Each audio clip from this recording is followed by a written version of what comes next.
కాంగ్రెస్ కావాలి మార్పు రావాలి అంటే షై పార్టీ గురించి అధికారంలోకి తెచ్చేందుకు కాళ్ళ చెప్పులు అరగ తిరిగిన కామన్ పబ్లిక్ వాళ్ళ చెప్పులతో వాళ్ళు కొట్టుకునే కాడికి వచ్చిందట.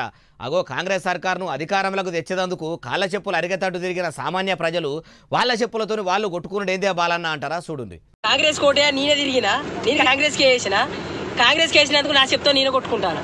నమ్మితిరా శివ అంటే ఏమో చేస్తీమిరా అన్నట్టు కాంగ్రెస్ లీడర్లు మార్పు అని మంచిగా నమ్మించిర్రట. ఓడెక్కేదాకా ఓడ మల్లన్న, ఓడ దిగినాక తీన్మార్ మల్లన్న అన్నట్టు ఇప్పుడు చేస్తురట. మరి ఏం చేద్దాం అనుకుంటున్నామే అన్న? ఇంతకు రివెంజ్ చూపెడతాం. నెక్స్ట్ ఫలితాలు ఇన్నరా ఇట్లా అంటున్నాడు. ఇట్లా కొందరు సామాన్యులు వాళ్ళ మనసులో ఉన్న మాట చెప్తుర్రు. మార్పు చేస్తామన్నారు, మరి తేలేదా? అరే మార్పు అని అంటే మంచి పాలన జరుగుతుంది కావచ్చు అనుకున్నాం. ఏడా మొత్తం ముంచే పాలన వచ్చింది. అగో నీళ్లు లాక అధికారంలోకి వచ్చేదాకా మార్పు అన్నారు. మా పంట పొలాలకు నీళ్లు రానంత మార్పు వచ్చింది. ముంగడ ఫలితాలు ఎట్లుంటాయో చూపెడతామో అంటుర్రు.